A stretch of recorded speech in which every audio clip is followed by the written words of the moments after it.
Guyana के राष्ट्रपति doctor Mohammad Irfan Ali जी, Suriname के राष्ट्रपति श्री चंद्रिका प्रसाद संतोखी जी, मध्य प्रदेश के राज्यपाल श्री मंगूभाई पटेल, मुख्यमंत्री शिवराज सिंह चौहान, विदेश मंत्री श्री एस जयशंकर जी, मंत्रिमंडल के अन्य सहयोगीगण और प्रवासी भारतीय दिवस सम्मेलन में विश्व भर से पधारे मेरे प्रिय भाइयों और बहनों, आप सभी को 2023 की मंगल कामनाएं। करीब 4 वर्षों के बाद प्रवासी भारतीय दिवस सम्मेलन एक बार फिर अपने मूल स्वरूप में अपनी पूरी भव्यता के साथ हो रहा है। अपनों से आमने सामने की मुलाकात का, आमने सामने की बात का अपना अलग ही आनंद भी होता है और उसका महत्व भी होता है। मैं आप सभी का 130 करोड़ भारतवासियों की ओर से अभिनंदन करता हूं, स्वागत करता हूं। भाइयों और बहनों, यहां उपस्थित प्रत्येक प्रवासी भारतीय अपने अपने क्षेत्रों में असाधारण उपलब्धियों के साथ अपने देश की माटी को नमन करने आया है। और ये प्रवासी भारतीय सम्मेलन मध्य प्रदेश की उस धरती पर हो रहा है जिसे देश का हृदय क्षेत्र कहा जाता है। एमपी में मां नर्मदा का जल, यहां के जंगल, आदिवासी परंपरा, यहां का अध्यात्म, ऐसा कितना कुछ है जो आपकी इस यात्रा को अविस्मरणीय बनाएगा। अभी हाल ही में पास ही उज्जैन में भगवान महाकाल के महालोक का भी भव्य और दिव्य विस्तार हुआ है। मैं आशा करता हूं आप सब वहां जाकर भगवान महाकाल का आशीर्वाद भी लेंगे और उस अद्भुत अनुभव का हिस्सा भी बनेंगे। साथियों, वैसे हम सभी अभी जिस शहर में हैं वो भी अपने आप में अद्भुत है।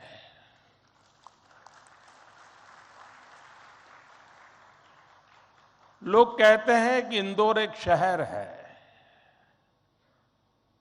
लेकिन मैं कहता हूं इंदौर एक दौर है। ये वो दौर है जो समय से आगे चलता है फिर भी विरासत को समेटे रहता है। इंदौर ने स्वच्छता के क्षेत्र में देश में एक अलग पहचान स्थापित की है। खाने पीने के लिए अपन इंदौर, अपन का इंदौर,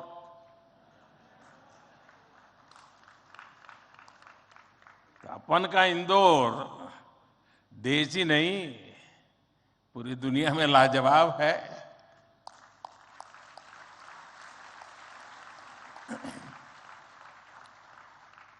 इंदौरी नमकीन का स्वाद, यहाँ के लोगों के यहाँ पर जो पोहे का पैशन है,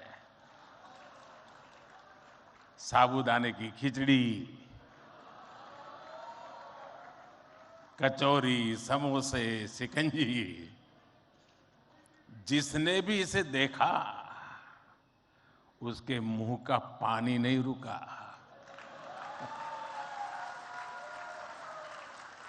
और जिसने इन्हें चखा उसने कहीं और मुड़कर नहीं देखा।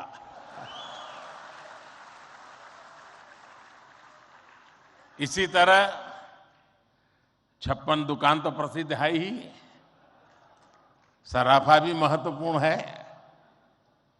यही वजह है कि कुछ लोग इंदौर को स्वच्छता के साथ साथ स्वाद की राजधानी भी कहते हैं। मुझे विश्वास है यहां के अनुभव आप खुद भी नहीं भूलेंगे और वापस जाकर दूसरों को यहां के बारे में बताना भी नहीं भूलेंगे। फ्रेंड्स, दिस प्रवासी भारतीय दिवस is special in many ways. We celebrated 75 years of India's independence just a few months ago. Our digital exhibition related to our freedom struggle has been organized here. It brings the glorious era in front of you again. Friends, the nation has entered the Amrit Kaal of the next 25 years.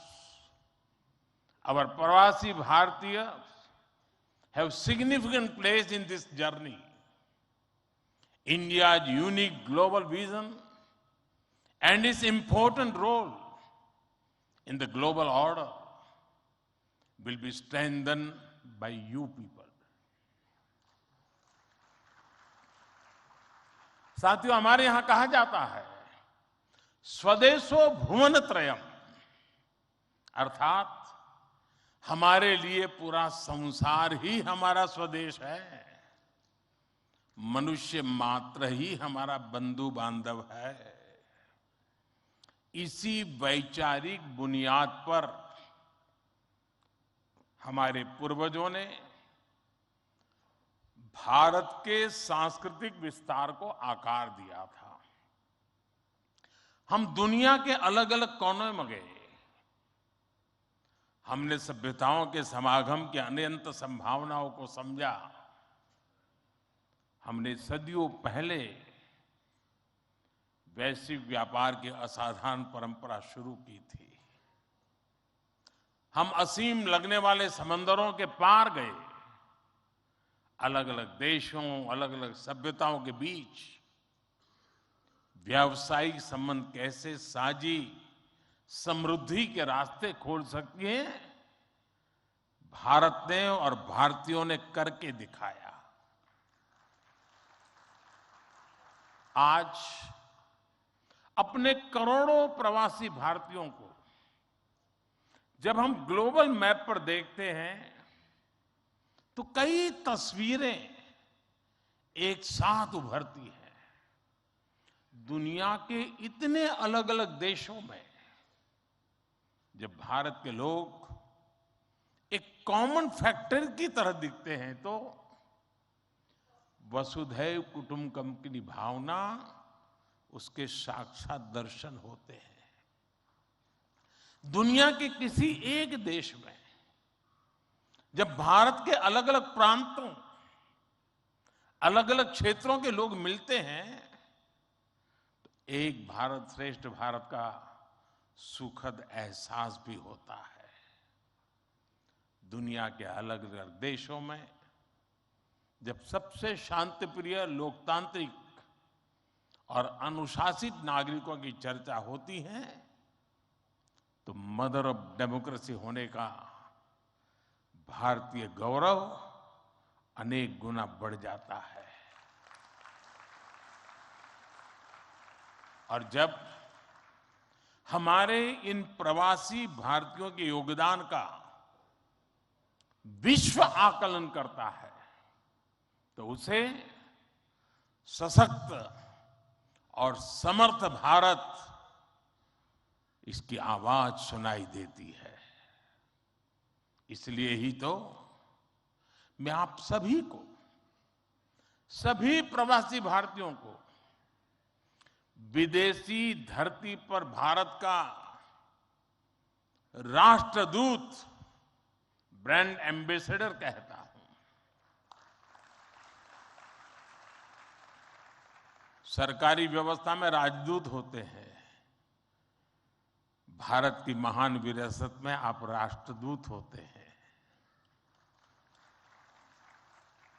Friends, your role as India's brand ambassador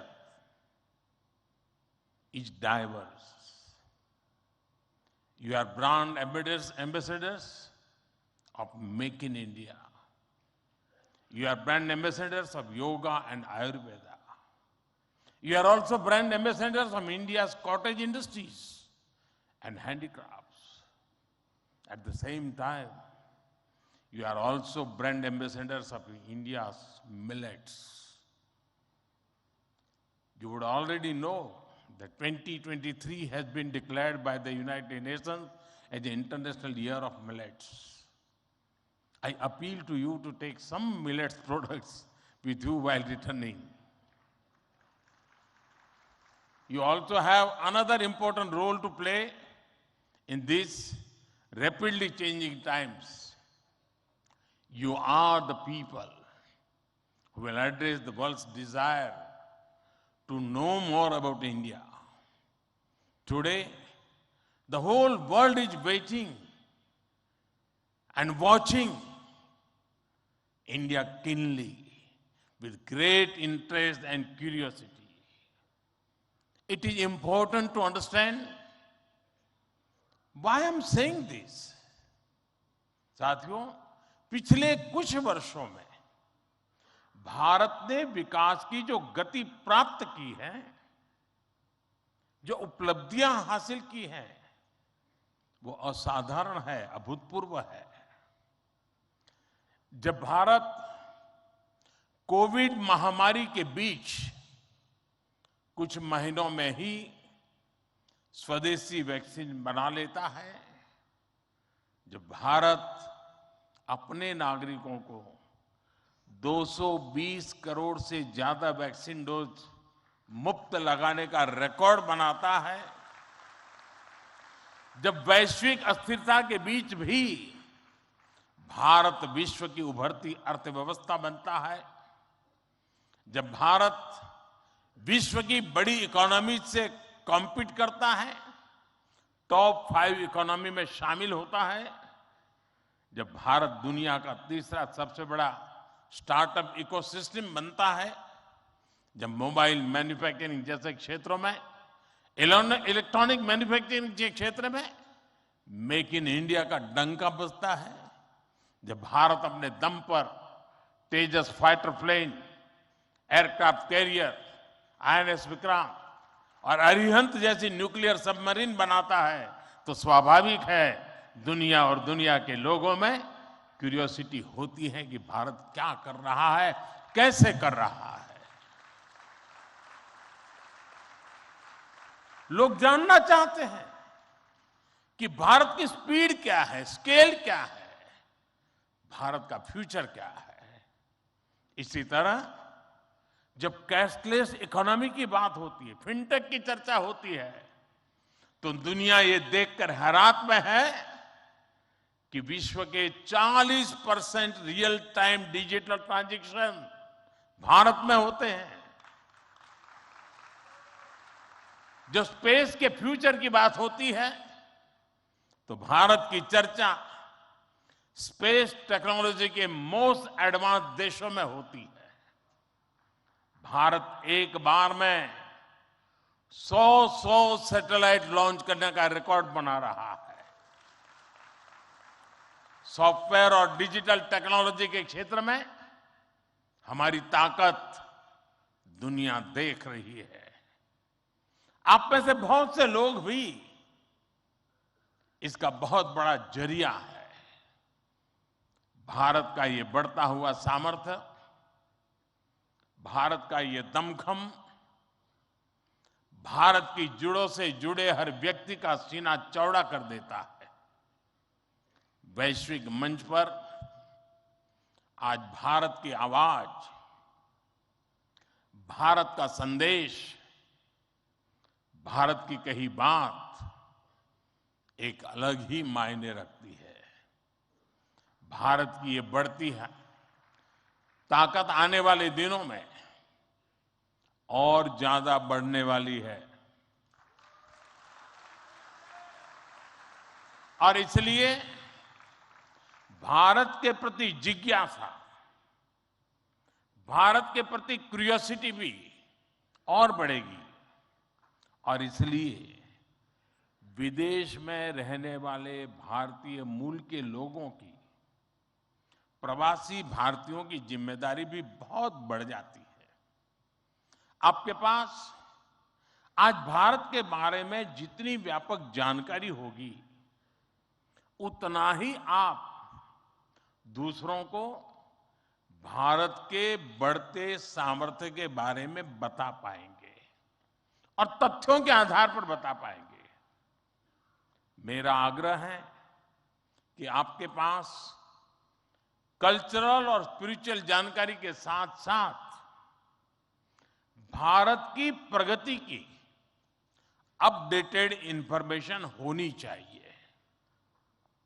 साथियों, आप सबको ये भी पता है, इस वर्ष भारत दुनिया के G20 समूह की अध्यक्षता भी कर रहा है। भारत इस जिम्मेदारी को एक बड़े अवसर के रूप में देख रहा है। हमारे लिए ये दुनिया को भारत के बारे में बताने का अवसर है। ये दुनिया के लिए भारत के अनुभवों से सीखने का, पुराने अनुभवों से सस्टेनेबल फ्यूचर की दिशा तय करने का अवसर है। हमें G20 केवल एक डिप्लोमेटिक इवेंट नहीं, बल्कि जन भागीदारी का एक ऐतिहासिक आयोजन बनाना है। इस दौरान विश्व के विभिन्न देश भारत के जन जन के मन में अतिथि देवो भव की भावना का दर्शन करेंगे। आप भी अपने देश से आ रहे प्रतिनिधियों से मिलकर उन्हें भारत के बारे में बता सकते हैं। इससे उन्हें भारत पहुंचने से पहले ही अपनत्व और स्वागत का एहसास होगा। साथियों, और मैं तो ये भी कहूंगा कि जब G20 समिट में, क्योंकि कोई 200 मीटिंगें होने वाली है, G20 समूह के 200 डेलीगेशन यहां आने वाले हैं, हिंदुस्तान के अलग अलग शहरों में जाने वाले हैं। वापस जाने के बाद वहां पर रहने वाले प्रवासी भारतीय उनको बुलाएं, भारत में गए थे तो कैसा रहा, उनके अनुभव सुने। मैं समझता हूं कि उनके साथ हमारे बंधन को और मजबूत करने के लिए अवसर बन जाएगा। साथियों, आज भारत के पास न केवल दुनिया के नॉलेज सेंटर बनने का, बल्कि स्किल कैपिटल बनने का सामर्थ्य भी है। आज भारत के पास सक्षम युवाओं की एक बड़ी तादाद है। हमारे युवाओं के पास स्किल भी है, वैल्यूज भी है और काम करने के लिए जरूरी जज्बा और ईमानदारी भी है। भारत की ये स्किल कैपिटल दुनिया के विकास का इंजन बन सकती है। भारत में उपस्थित युवाओं के साथ ही भारत की प्राथमिकता वो प्रवासी युवा भी हैं जो भारत से जुड़े हैं। हमारे नेक्स्ट जनरेशन युवा जो विदेश में जन्मे हैं, वहीं पले बड़े हैं, हम उन्हें भी अपने भारत को जानने समझने के लिए कई अवसर दे रहे हैं। नेक्स्ट जनरेशन प्रवासी युवाओं में भी भारत को लेकर उत्साह बढ़ता चला जा रहा है। वो अपने माता पिता के देश के बारे में जानना चाहते हैं, अपनी जड़ों से जुड़ना चाहते हैं। ये हम सबकी जिम्मेदारी है कि हम युवाओं को न केवल देश के बारे में गहराई से बताएं, बल्कि उन्हें भारत दिखाएं भी। पारंपरिक बोध और आधुनिक नजर के साथ ये युवा फ्यूचर वर्ल्ड को भारत के बारे में कहीं ज्यादा प्रभावी ढंग से बता पाएंगे। जितनी युवाओं में जिज्ञासा बढ़ेगी, उतना ही भारत से जुड़ा पर्यटन बढ़ेगा, भारत से जुड़ी रिसर्च बढ़ेगी, भारत का गौरव बढ़ेगा। ये युवा भारत के विभिन्न पर्वों के दौरान, प्रसिद्ध मेलों के दौरान आ सकते हैं या फिर बुद्ध सर्किट, रामायण सर्किट का लाभ उठा सकते हैं। वो आजादी के अमृत महोत्सव के तहत हो रहे कार्यक्रमों में भी जुड़ सकते हैं। साथियों, मेरा एक और सुझाव है। कई देशों में भारत से प्रवासी कई सदियों से जाकर बसे हैं। भारतीय प्रवासियों ने वहां के राष्ट्र के निर्माण में अपने असाधारण योगदान दिए हैं। हमें इनकी लाइफ, उनके स्ट्रगल्स और उनके अचीवमेंट्स को डॉक्यूमेंट करना चाहिए। हमारे कई बुजुर्गों के पास उस जमाने की कई मेमोरीज होगी। मेरा आग्रह है कि यूनिवर्सिटी के माध्यम से हर देश में हमारे डायस्पोरा के हिस्ट्री पर ऑडियो, वीडियो या लिखित डॉक्यूमेंटेशन के प्रयास किए जाएं। साथियों, कोई भी राष्ट्र उसमें निष्ठा रखने वाले हर व्यक्ति के दिल में जीवित रहता है।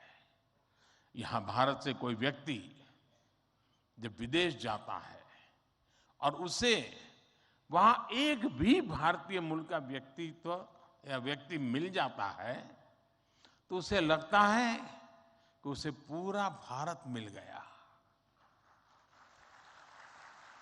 यानी आप जहां रहते हैं, भारत को अपने साथ रखते हैं। बीते 8 वर्षों में देश ने अपने डायस्पोरा को ताकत देने के लिए हर संभव प्रयास किया है। आज भारत का ये कमिटमेंट है कि आप दुनिया में कहीं भी रहेंगे, देश आपके हितों और अपेक्षाओं के लिए आपके साथ रहेगा। मैं गयाना के राष्ट्रपति जी और सूरीनाम के राष्ट्रपति जी का भी हृदय से आभार व्यक्त करता हूं, अभिनंदन करता हूं कि इस महत्वपूर्ण समारोह के लिए उन्होंने समय निकाला और उन्होंने जितनी बातें आज हमारे सामने रखी है, वे वाकई बहुत उपयोगी हैं। और मैं उनको विश्वास दिलाता हूं कि जिन सुझावों को उन्होंने रखा है, उस पर भारत जरूर खरा उतरेगा। मैं गयाना जी के राष्ट्रपति जी का भी बहुत आभारी हूं कि उन्होंने आज काफी पुरानी यादें साझा की। क्योंकि जब मैं गयाना गया तो मैं कुछ भी नहीं था, मुख्यमंत्री भी नहीं था, और तब का नाता उन्होंने याद करके निकाला। मैं उनका बहुत बहुत आभारी हूं। मैं फिर एक बार आप सभी प्रवासी भारतीय दिवस के लिए इस समारोह में आए, बीच के गैप के बाद मिलने का मौका मिला है। मेरी तरफ से आपको अनेक अनेक शुभकामनाएं हैं। बहुत लोगों से मिलना होगा, बहुत लोग चीजें जानने को मिलेगी, जिसे लेकर के, उन स्मृतियों को लेकर के फिर अपने कार्य क्षेत्र में लौटेंगे, अपने रिस्पेक्टिव कंट्री में जाएंगे। मुझे विश्वास है कि भारत के साथ जुड़ाव का एक नया युग शुरू होगा। मेरी आपको बहुत बहुत शुभकामनाएं। धन्यवाद।